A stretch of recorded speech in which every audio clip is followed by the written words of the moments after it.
All right. Hey, okay, we're live and we're on the air. Okay. Hey, everybody. It's Bruce here with Traveling with Bruce. How you doing today? It's winter in Creston today. Let me tell you, it's not pretty over here. Oh man, yesterday we had some beautiful sunshine and we thought, there's a break here in the weather and we're going to melt off a bunch of snow. It's going to be great. Not today, folks. We are snowing. And we're lucky. We're only at about 30 degrees Fahrenheit, and we're getting light snow about 100 miles east of here, Calgary, and another 100 miles past that, 22 below Celsius. That put us at about 5 Fahrenheit or so, maybe 0 Fahrenheit, and howling winds and heavy snow warnings. It's just awful. It's just terrible. So I'm just glad that I'm safe and sound here in my house in Creston. Live daily. Those of you who are regulars watching my channel, by the way, thank you so much for being regulars. You noticed what I've been doing with my videos lately. I've been doing those those dailies where I sort of do a tape of a video in the morning, post it in the afternoon. It's a lot of work to do a daily on a full upload because you got to do all the editing work. When I do a live like this, the computer and start blabbing away and talking to you. And I'll answer any questions you have about cruising or traveling in general. And I really like doing this. It's kind of fun.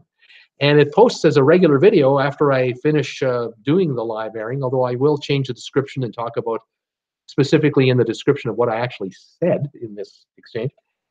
And, I have no idea how long I'm going to talk for. YouTube says I can go up to 8 hours. I go here for 8 hours? I don't think so. I have to pee before, now and then. So, half an hour, hour and a half. It all depends on just how many folks are watching and how interesting it is and what you want me to talk about. Or if any of you are watching me right now live, welcome to my channel. Send me a little text. Tell me where you are at. And what's your temperature today? This is my fourth live daily in a row. I think I'm going to do these 4, 5, or 6 days a week going forward. But I'll still drop in the odd video, of course, because I come across video and photos of new cruise ships and new features. And I want you to see what that's all about too. And I'll fill you in what's going on in the cruising world and in travel in general. Speaking of my channel, by the way, another couple subscribers joined last night. We're now at 243 subscribers. We're just short of 250. You wouldn't have thought. I just couldn't imagine that before mid-January I'd ever be talking about 250 subscribers. I just talked about 200 last week. And as you know, I talked about 100 subscribers in the middle of December. We blew past that, and here we are already 243. Fantastic. Today, I've got a couple of bits of information for you about a couple things about traveling. I came across some airline information that I thought was pretty interesting to share with you today. I also love talking about airplanes, not just cruise ships, and airlines and airliners and taking trips, from wherever on an airplane. I came across some info today about some of the busiest routes in the world for airline travel, and some of these numbers are just staggering to me. They just blow me away. I can't believe how many people are take some of these flights. From Jersey, I see a Mike. Welcome. 40 degrees in Jersey, buddy. You got a heat wave as far as I'm concerned. We're at 28, 30 degrees here today. But hey, 40 is cold, and if it's windy, it's not fun. Welcome to the broadcast. Welcome aboard. Just talking about some of the busiest airline routes for all you folks out there watching live, and also who will be watching this as a regular video later today. The busiest international route, that's from one city to another city, from one country to another, is Hong Kong to Taipei, Taiwan, which I would have thought of, but yeah, it's busy. 29,494 flights a year. That's just short of 2,500 flights a month. And, my poor math, that's about 80 flights a day between Hong Kong and Taipei, 80 flights a day. The second busiest is Kuala Lumpur to Singapore. And that's just 100 flights less, 29,383 or so. And then Jakarta to Singapore, 26,872 flights. So Singapore, as you can see, is a major airline hub, and It tracks, a lot of transit passengers. They kind of stop in Singapore and head elsewhere. Or there's a lot of folks that do business in Singapore because it's an international trading hub, obviously. Busiest routes within a country, so we'll call these domestic routes, the busiest domestic route in the world. And you'd think an American city would qualify for this, but no, the United States is not on this list.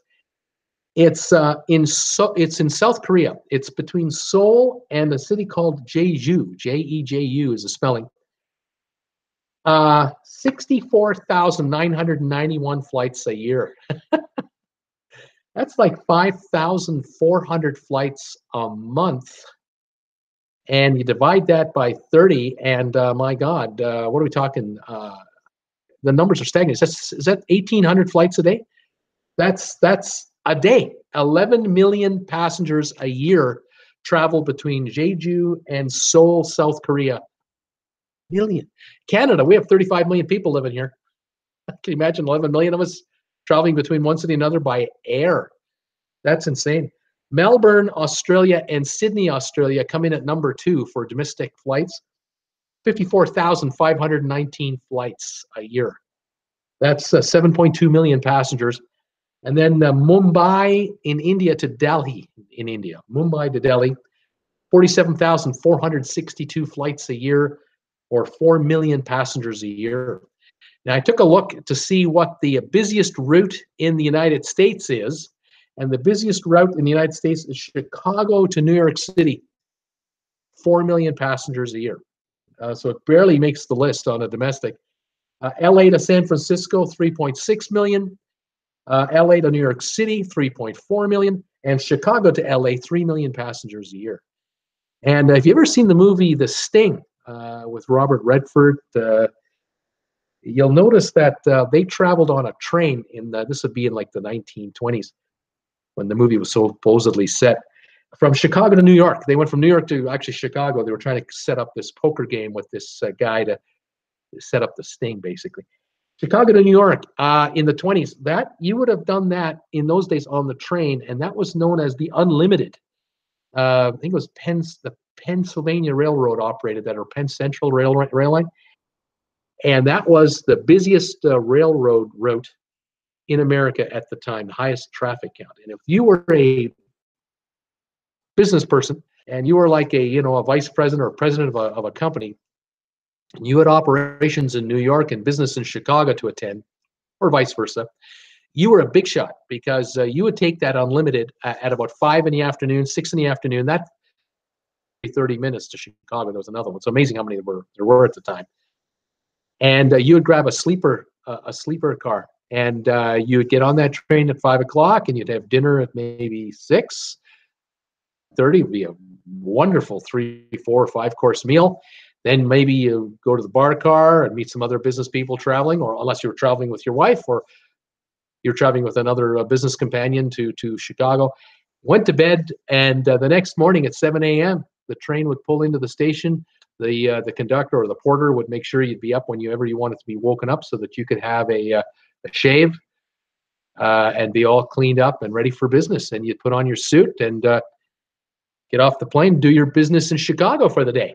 And at the end of the day, theoretically, if you were just there for the one day only, you would get on that same train, the Unlimited or the Limited, and head her back to New York City.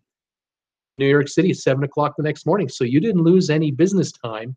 You were in New York doing business Wednesday, Wednesday night on the train, Thursday in Chicago doing business, back to New York, back in the office.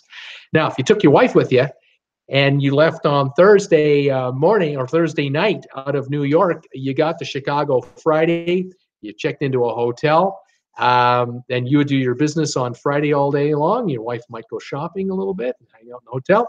And then when your shopping is done, you and your wife would spend the evening and maybe the weekend in Chicago. Sunday, you would head back Sunday night, back on the train back to New York City.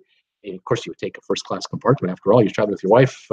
Why not? And you're back in New York on Monday morning. And your wife would go home, and you'd go to your office. And that's the way it used to be.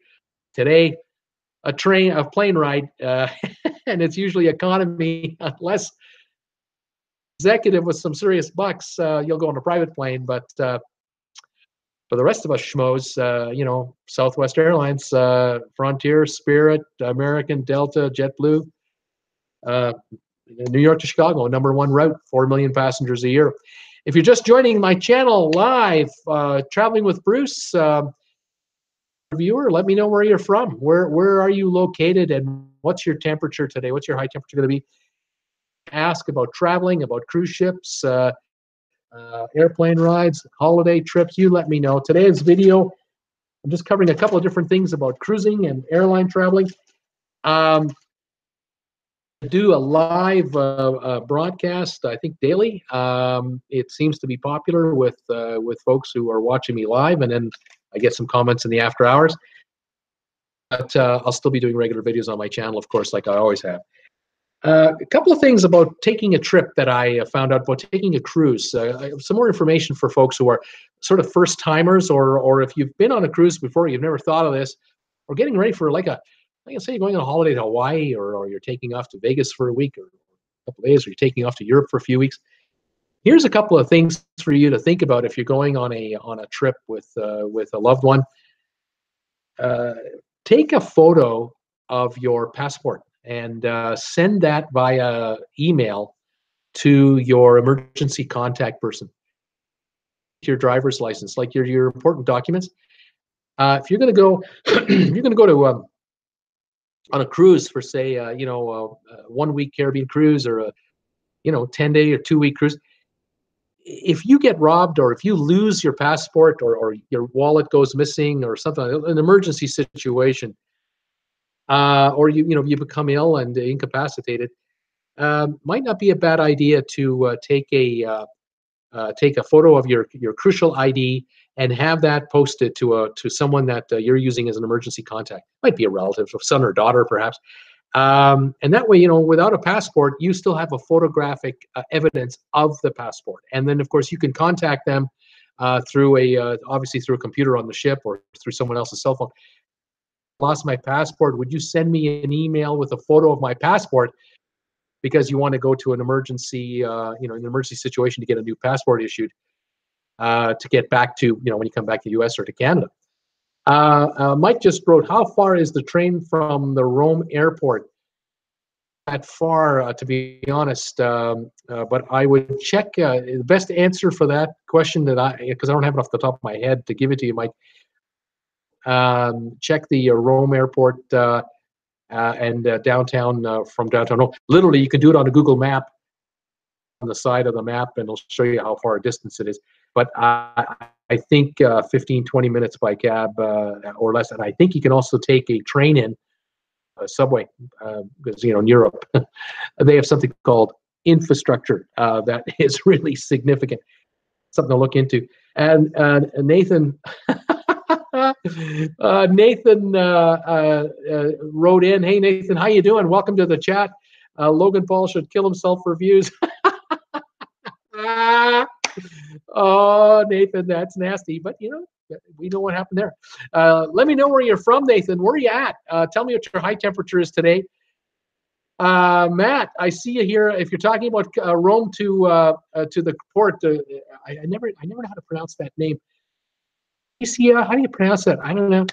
I would suggest booking a cruise transfer, so the cruise line is responsible. Yeah, right on.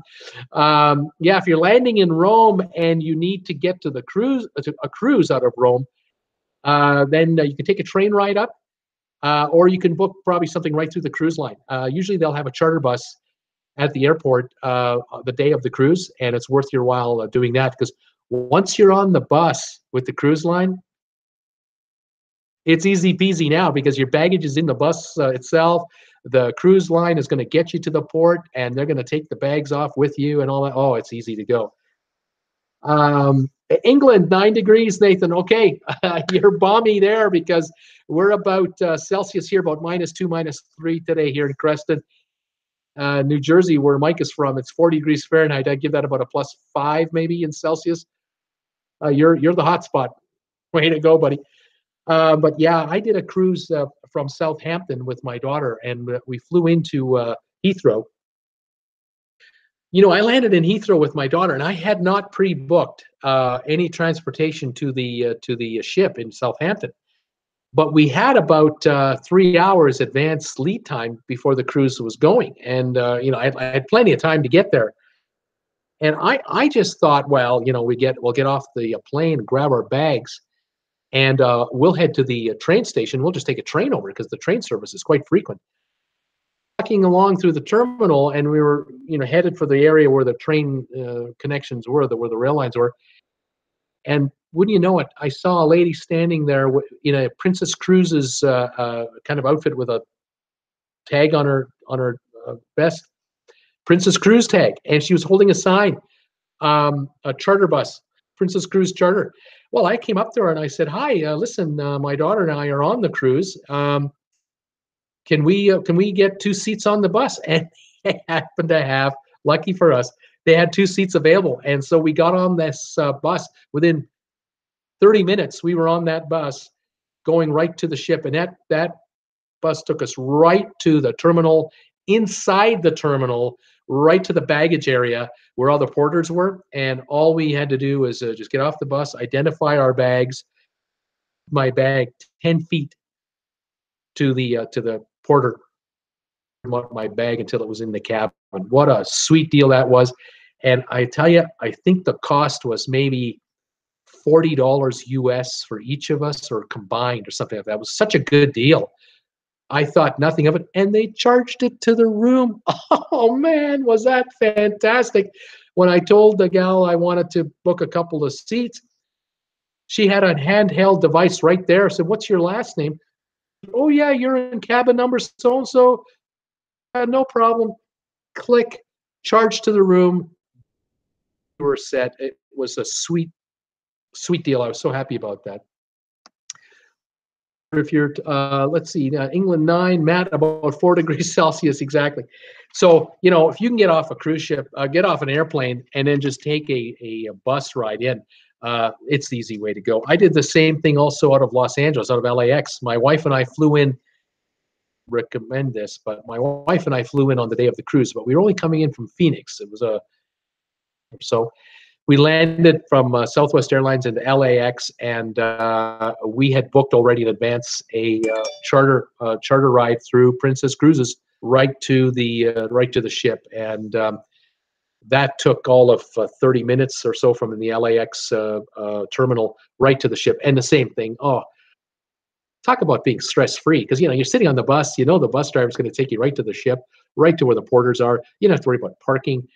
You don't have to worry about paying the cab driver any money. It was $10 or $20 charge, and was charged to the account, and worry-free. That's how cruising is supposed to be. You want to, once you're in the hands of the cruise line, you want to just bring that stress level right down and just go, okay, now, and I don't have to worry about all these little things anymore. It's fantastic.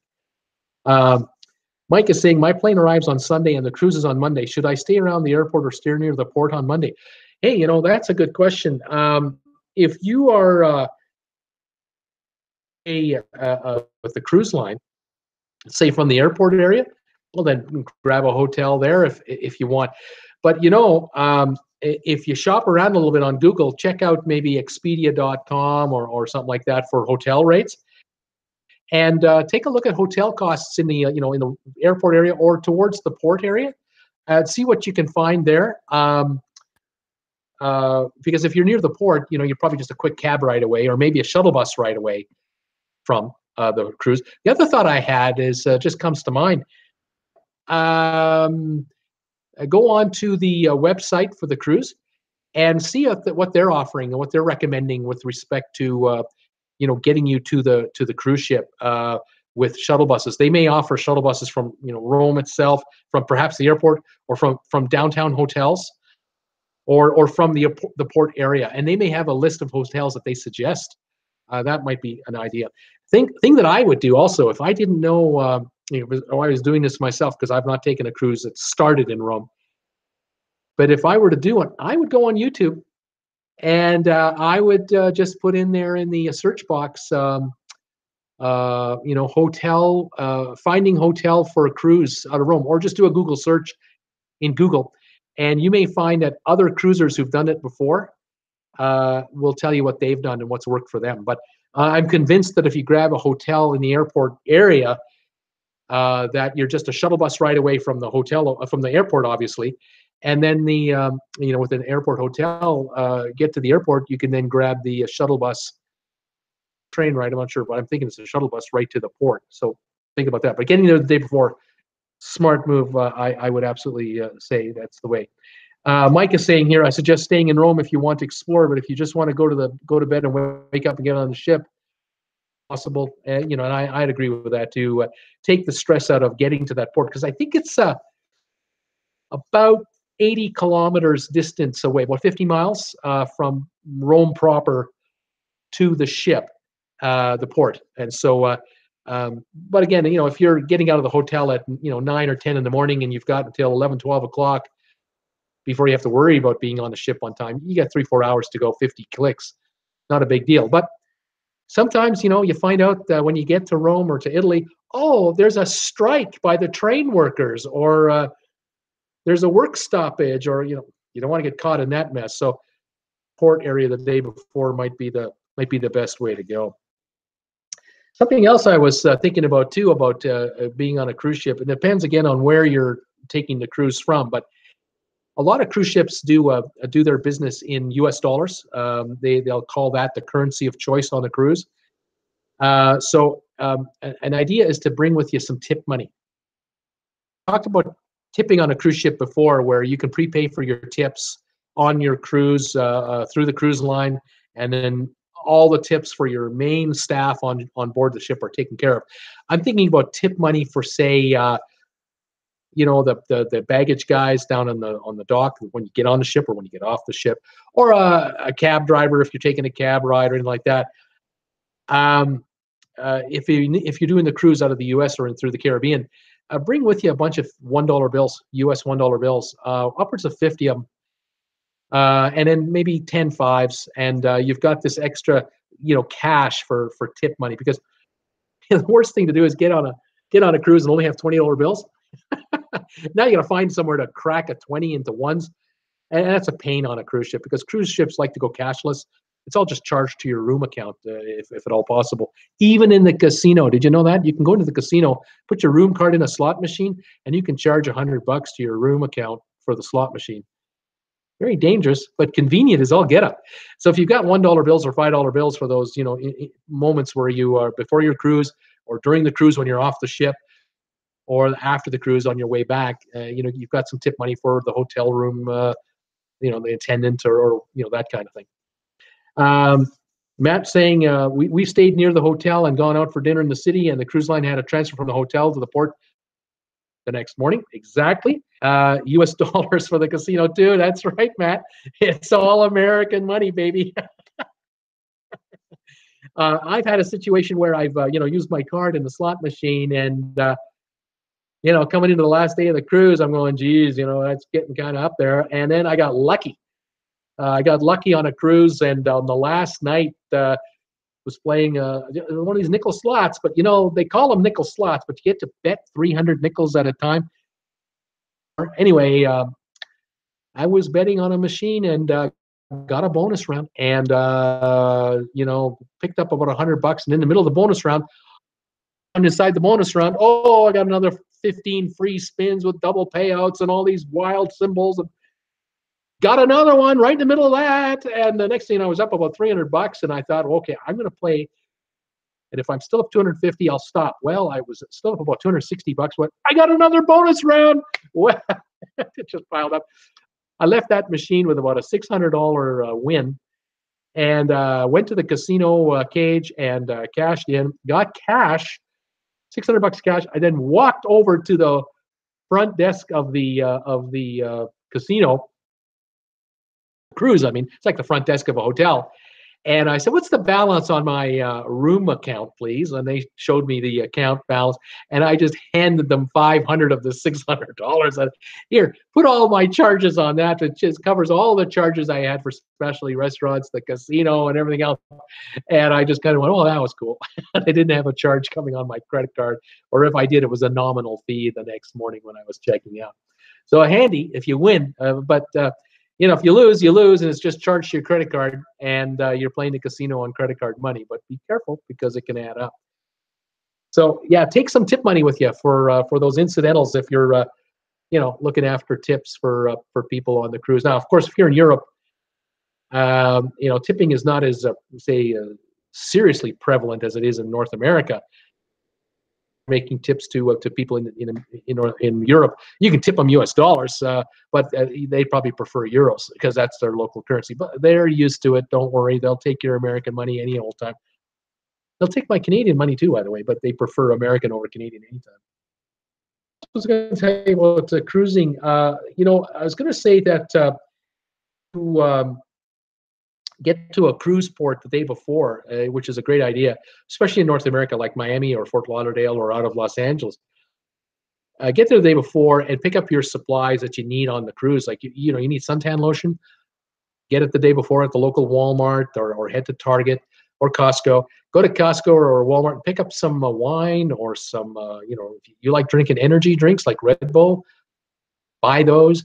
Stuff them in your luggage. Grab a case or two of pop and stuff it in your luggage if you can. If you got room for it, you can't do it before you get on an airplane ride. But after the airplane ride, between getting off the plane and getting on a cruise ship, you can put some beverages in there. You can buy a couple bottles of wine. Put one bottle of wine in your wife's suitcase, one in yours, and it'll arrive in your room. And you'll have a couple bottles of wine in your room. You'll have a dozen or two colas, maybe some energy drinks. Buy a bunch of chocolate bars and snacks, and enjoy those, and you're good to go. Let me just see. Terry is here. Hey, Terry, how you doing? Hi, Bruce. We got the drink package, so we tipped we tipped our favorite wait staff in the pool area. We never had to wait long for someone to take our order. Also tipped the room service guy. I'll tell you, little things. When you buy drinks on the cruise, that those of you who've cruised before, that they're charging about 18% to your bill automatically. That gets cut up between the bartender and the server and other staff because it's all part of the tip, pot, let's call it. But if you're on a cruise and you've got a little purse and you've got in there 5 or 10 single $1 US notes, $1 bills, and you've got a drink package. The drink package isn't as exciting for the server as a person that's ordering drink, or they're paying a tip each and every time. But if you want to get the attention of the server, that first drink that they bring you, you slip them one or two singles. Let me tell you, they will be all over you to make sure you are happy. Because if you're throwing them a $1 bill every once in a while for a drink or a couple of beers, for you and your husband or something like that, oh, I'll tell you, they will take care of you like there is no tomorrow. The empties that you have are gone. It's all clean all around your pool area.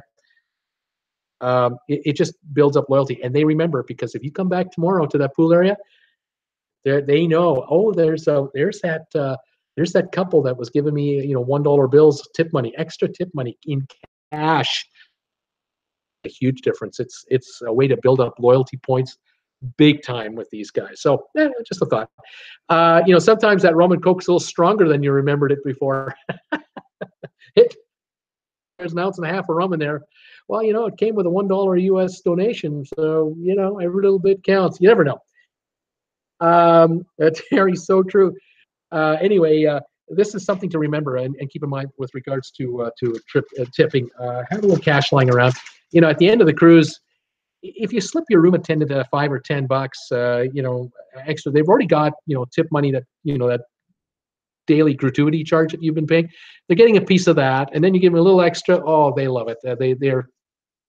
These folks are generally from the Philippines, Indonesia, likely a third world country, and they're working their tail off. I know how many hours they're putting in. I see them at 8 in the morning. Then I see them at 2 in the afternoon. Then I see them at 7 at night making my room. I mean, the shifts are unbearable. And of course, they're not on vacation like you are, right? Waiter, waitress makes the drinks themselves. In some cases, you're right.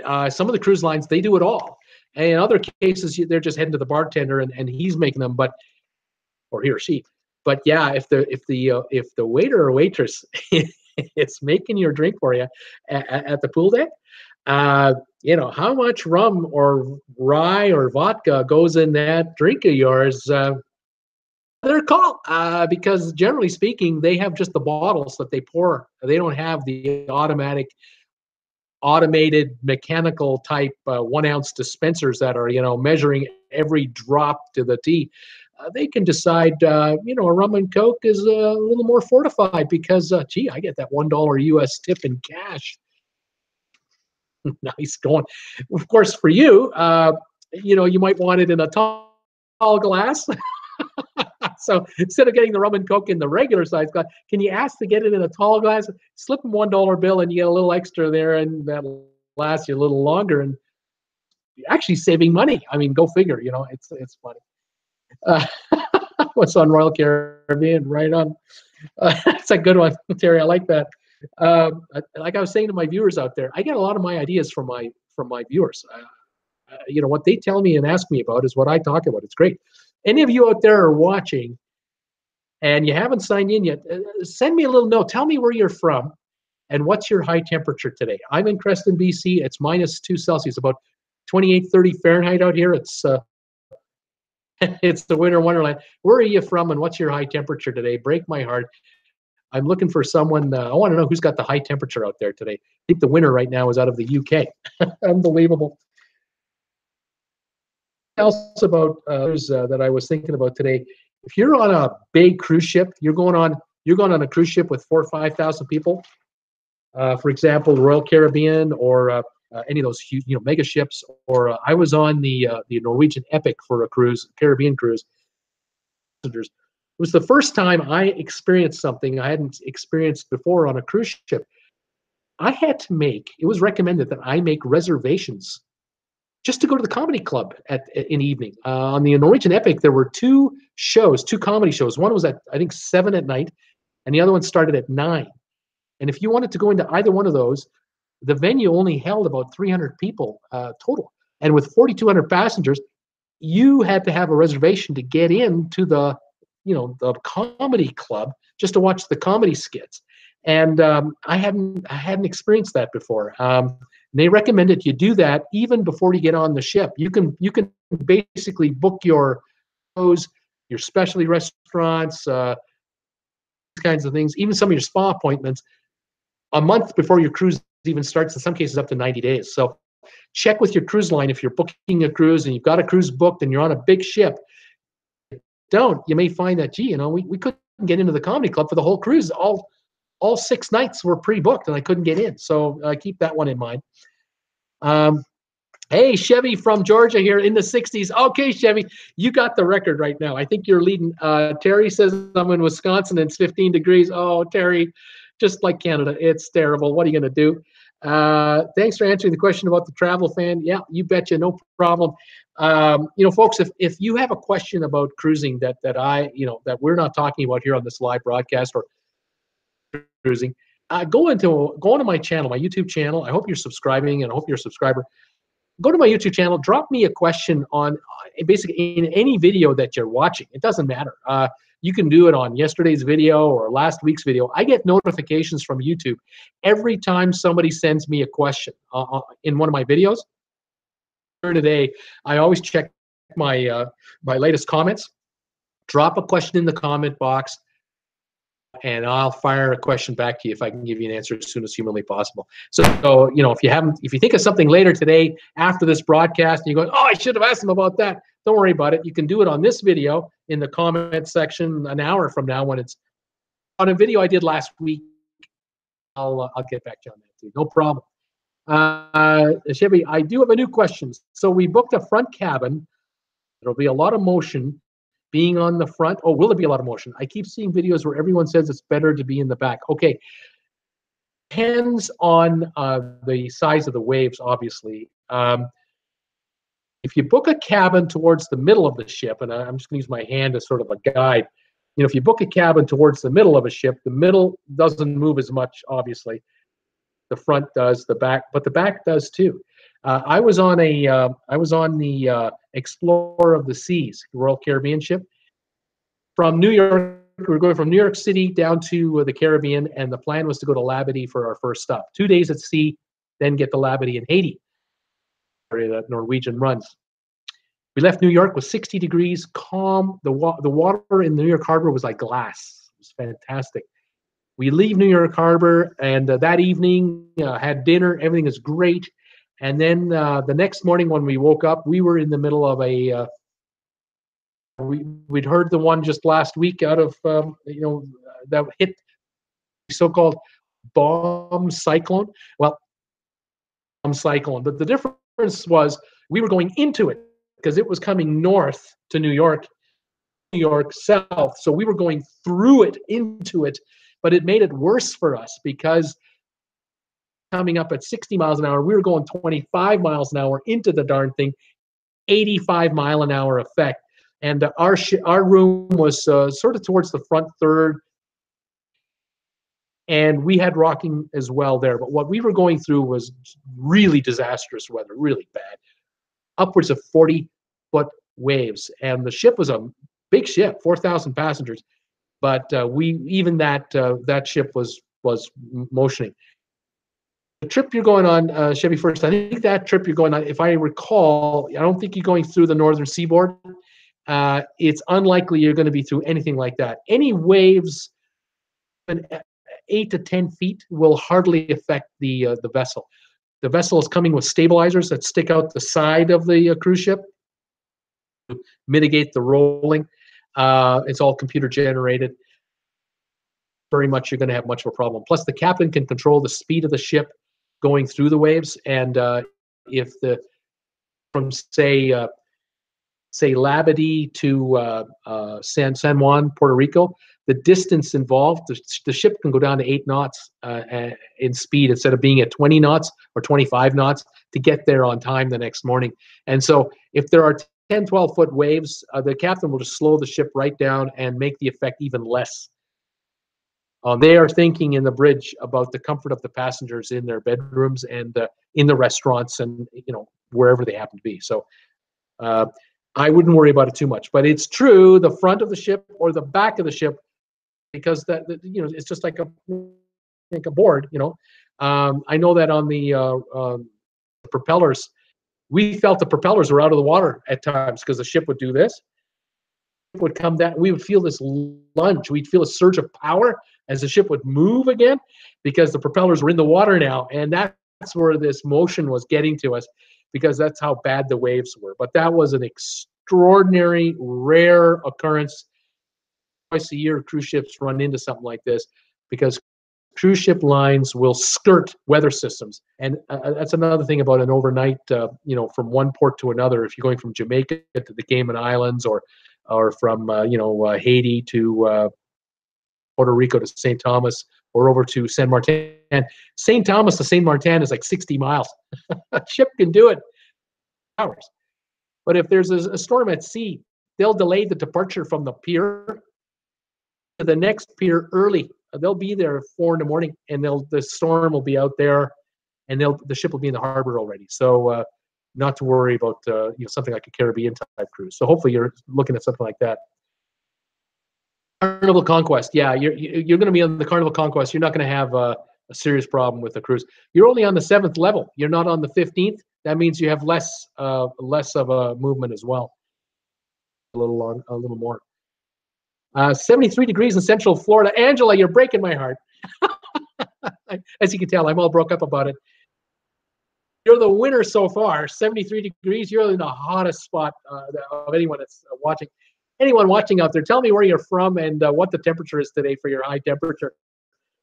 30 degrees here in Creston, BC. Way to go, Angela. I wish I were down there. First says, it'll be my first cruise. I have no idea if I'll get seasick. Any tips on what I should take for motion sickness, Dramamine, the seasick bands?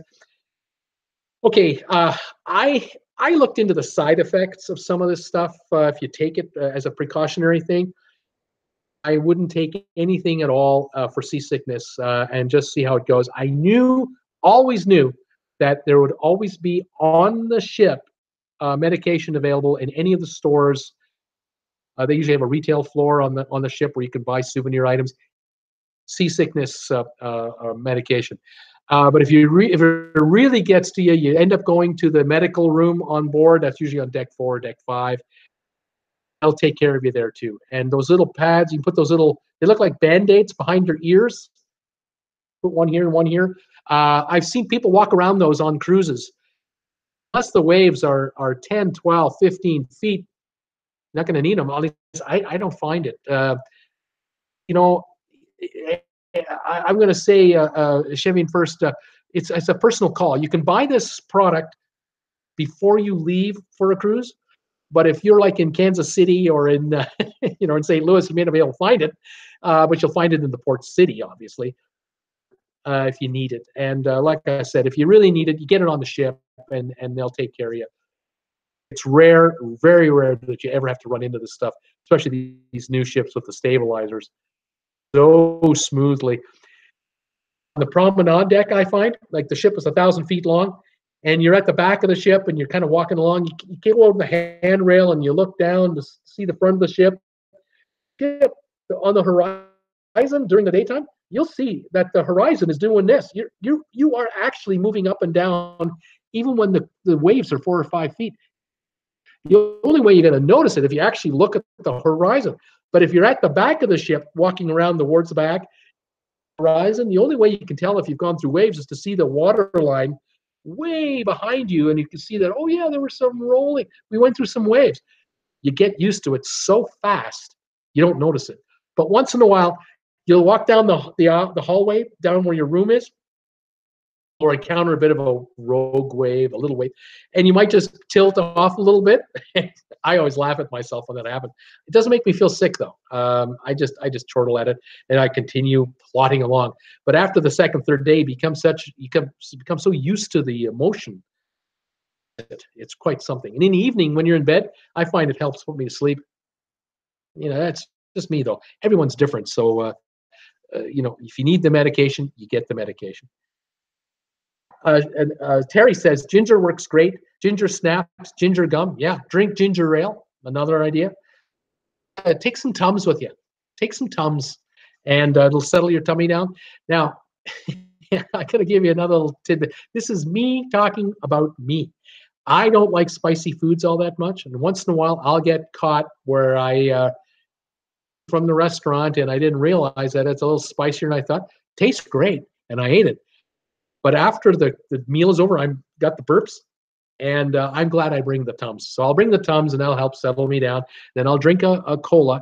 But I like to drink a cola that comes out of a can because it keeps the fuzziness longer than from a fountain.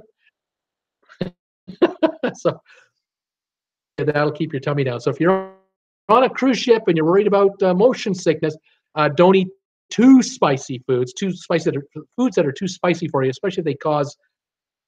But bring a bottle of Tums, and really, it won't be a big deal. Those little dots may be dehydrated. That's right. That's one of the side effects. There are side effects keeping those dots on you. Dry mouth. And again, I thought, I'm not going to bother fighting side effects when I'm fighting something that I might not have to fight until I need to fight it. I'm going to go on the cruise without medication. And if I need them, I can get them. And if I need more help, I can go to the doctor on the ship, and they can take care of you. So I'll play it by angle. Wait, made me feel thirsty all the time. Terry says, good comment. Angela says, at the drugstore, there's something called. They are drops you put behind your ears, all natural with essential oils. That's another thought. And Terry says, I won't wear those anymore. The C-band. The C-band is awesome. Okay, there's another one. There's so many prevents that you can go with. Look into it. I'll tell you what, if you want to know all the remedies available to you, YouTube videos for seasickness remedies, and Google it, and you'll find all kinds of suggestions on there. But again, in the first place and you find it, you never needed it, you're fine. This cruise that I was on where we had the storm that we went through, 85 miles an hour of effects, plus gusts that took us over 100. It was terrible. It's about 24, 30 hours. It was awful. I found that without medication, I never took medication, even during the worst of it. I couldn't walk on the ship because of the motion, and it made me feel sick if I tried to. I stayed in my room with my wife and I. We stayed in our room. I laid in bed on my left side. And by laying on my left side, my tummy didn't get upset and I didn't feel the motion sickness at all. I felt the motion of the ship, of course, even lying on the bed. Didn't feel sick at all. And I lasted the whole, it had to go. I never want to go through it again.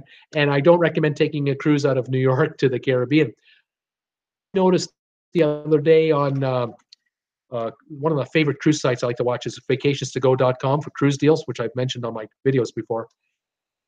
I'm finding out that looks like Royal Caribbean and Norwegian aren't going to be going out of New York after this year. Last season for winter departures out of New York City, because the press is so bad when a cruise ship comes back to New York after having been through a winter storm. I think these cruise lines have had enough. They figured out, we're better off only offering cruises out of New York City for transatlantic, of course.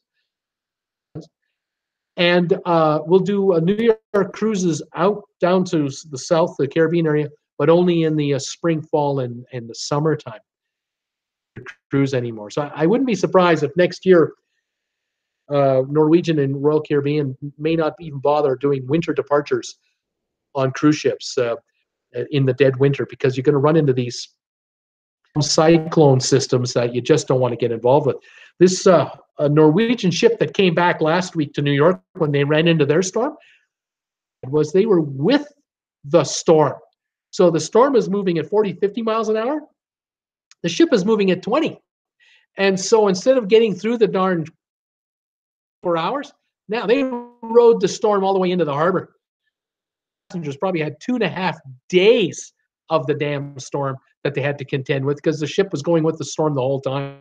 So, I wouldn't recommend that. So that's why I recommend, if you're in New York, or you're in Hartford, you're in Philadelphia, you're anywhere, you want to grab a winter cruise, don't bother taking it out of New York City, even though the price is cheap. I mean, it's a good price for some of these cruises. Don't take the chance with the cruise, with the weather. Grab a Southwest Airlines flight or a Spirit or Frontier, a cheap flight to Miami or Fort Lauderdale or Orlando, and then take a flight out of Port Canaveral or to Tampa.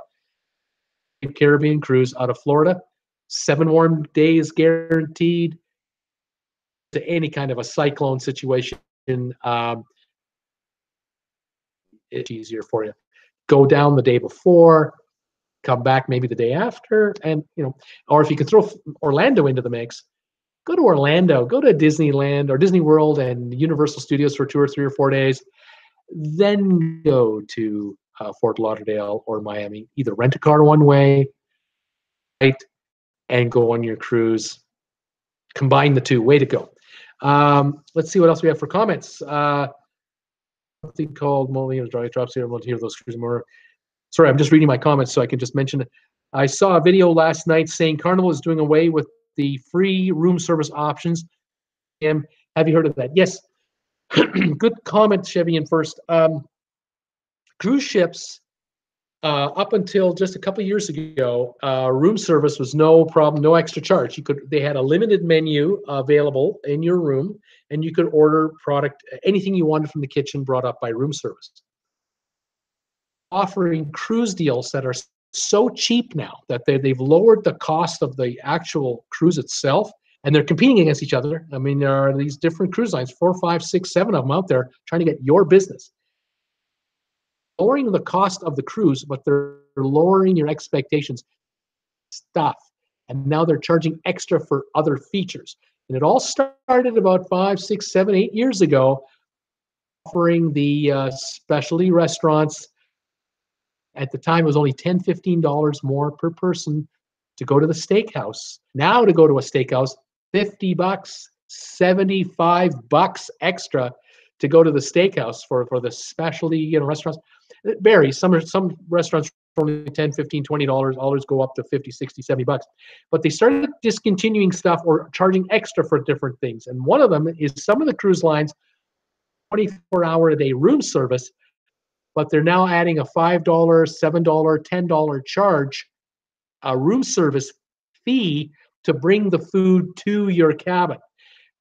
In this case here, your case, they're not offering it between what you're saying here, 10 p.m. and 6 a.m. So after 10 p.m., you can't order room service in your room anymore. 7:30, 7 o'clock in the morning breakfast. You want a pot of coffee delivered, or a pot of tea, or both, and some croissants and scrambled eggs and whatever. Yeah, they'll do that for you, and you just give the room service attendant, give them a couple of dollars, a couple dollar tip, $5 bill. Oh. But some of the cruise lines are offering room service in the morning, 7, 8 o'clock in the morning, but they're charging a fee, delivery fee to your room. So there's this happening, and I kind of guess what's happening is they want the staff to they want to cut down on the staff numbers of cruising, the cost of the offering the cruise, and then keep those rates, those cruise rates possible. Get $4.99 1-week cruises, $5.99 1-week cruises, $3.99 1-week cruises. Well, yeah, they're a stripped down cruise, because 25 years ago, especially restaurants, you had an assigned dinner table in the dining room, 7 o'clock every night or 5 o'clock every night, whatever your dining time was. Your table was there. The same waiter was there. The same busboy was there, and they got to know you, and they got to know what you liked, and you could order anything off the menu, and then you could customize off the menu. Those are the good old days. Okay. Any more comments are coming in here? I was looking forward to a late night snack in the room. Oh, well, I'll hit one of the 24-hour food places on there. Yes, definitely. Just pop over to the buffet, and you can get something there, or you can hit up the cappuccino bar. Where the coffee, the specialty coffees are. They usually have a dessert bar right beside that. Now, the last time I was on Princess, the cappuccino cafe there, on it was free of charge. You could just point, can I have that? Can I have that for my wife? And they'll hand that to you, no extra charge. But now they've added like gelato to the cappuccino, and they'll charge for the gelato. But that's usually available, during so many hours, not at 3 a.m. After midnight, things really do change. They might shut down most of the ship's food service areas, except for one. And that you'll find that information on board when you get on board the ship. So, if you've got a hankering for something to eat at 3 a.m, hopefully you won't. I'm sure you can find something to eat on the ship. Someone will take care of you. There'll be something open somewhere for a snack. But otherwise, hang in there till 6 a.m. Darling, always go there for breakfast and dinner. Yes, Terry, this is kind of a secret now. This is now like, most people just assume that in the morning, you'd order room service to your room, or you'd get dressed and just go to the buffet at the back, the big buffet that they have there, and have your breakfast there. Realize that the main dining room is open for breakfast, lunch, and dinner, and they'll bring you your bacon and eggs to your table. They'll bring you your steak and eggs. I mean, whatever's on the menu, you can just order it, and you can sit down and relax. Now, this is great. If you're traveling with 4 people, 6 people, children, young children, go to the dining room, down, get them in the high chairs, and let the waiters pamper these little guys. And if you're traveling with mom and dad, and mom or dad need a scooter, or they have trouble walking, the dining room option is the way to go. Don't bother with the buffet, because have to go to the buffet for your parents and bring them their food first. Then you can go back and finally get your food and handle the crowds and the kids and stuff. So many families, I noticed so many families go to the buffet for breakfast. Kids are running around like crazy, and mom is trying to keep the control, and she doesn't want to leave them at the table while she gets the food, because she's wondering the child will wander off. And go to the dining room. Let the staff take care of you. They'll bring you the food, and it's made to order. Really great tip. It's my Chevy and First. I said my friend wants to do is a strict menu that you can only order off of. Um, Again, on the dining room, wide open, and you can even make special requests. I'm sure they'll take care of you. Different things. If you don't see what you want, just ask for it. This is still a thing about cruise ships that they're known for. Keep in mind, folks, a lot of the specialty restaurants, they get their food made in the same kitchen that makes the buffet food upstairs. Same sous chefs.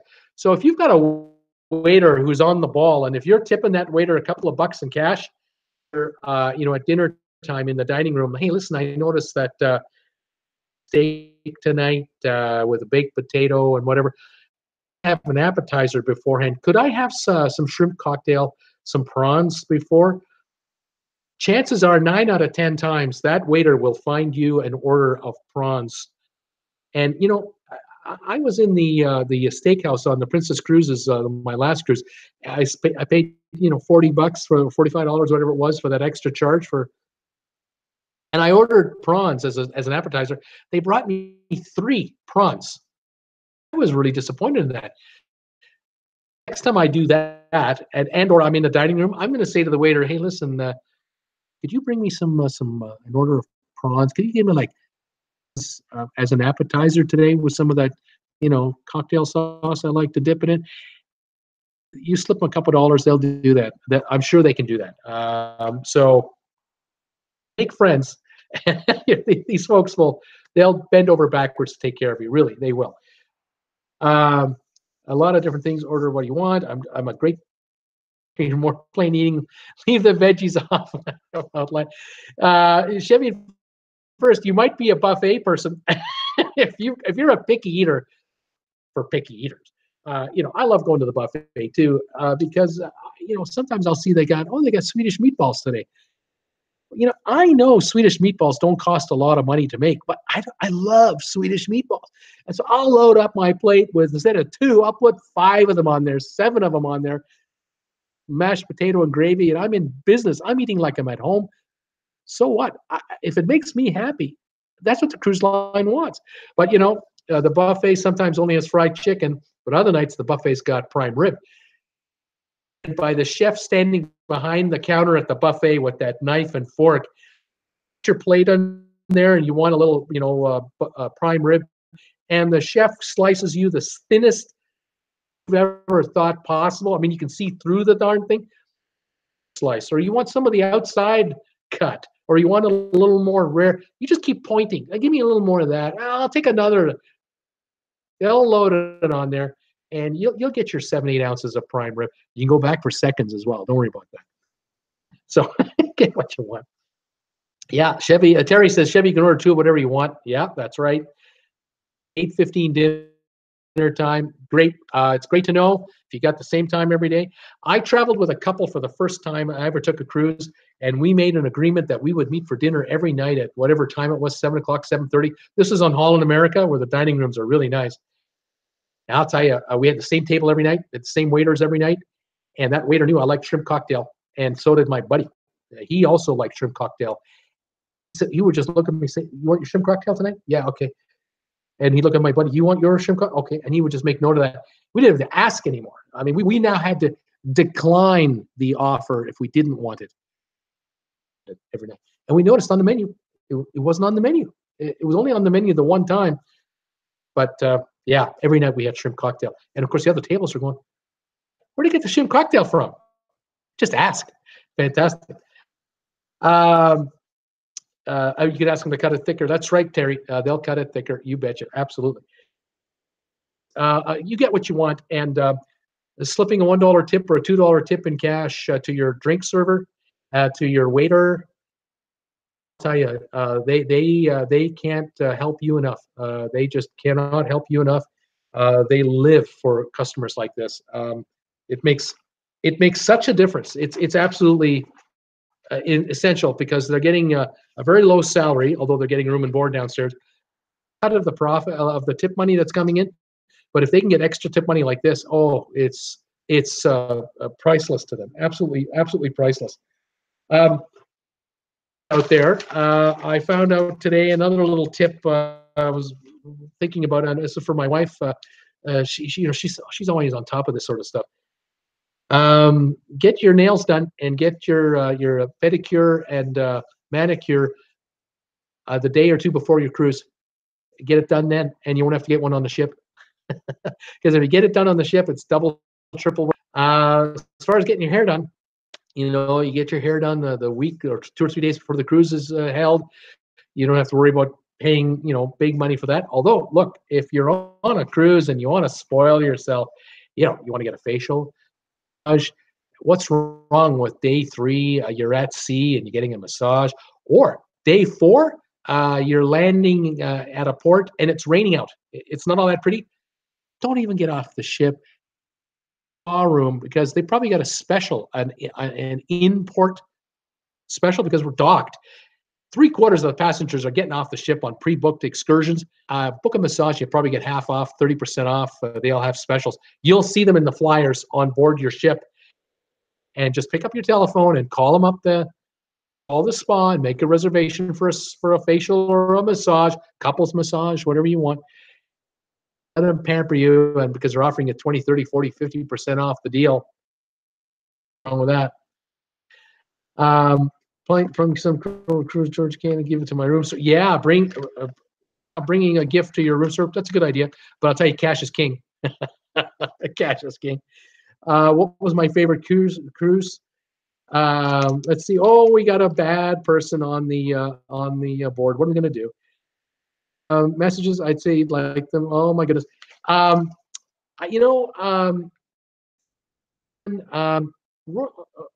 America was nice. Holland America was a nice cruise. Really enjoyed it. 5-star service. Beautiful ship. Held about 2,400 people. We did a Mexican Riviera cruise. But I went with another couple, and that's where we were spoiled. We really were well taken care of with these folks. They knew all the tricks. They knew everything. They'd done cruising for the one we got on, and so they knew what to do. On the ports where we landed, they know where to go and what to see. I just loved it. But I have to say, cruise with my daughter from England to Barcelona through the Mediterranean. And I got to say that was a fantastic, a spectacular cruise.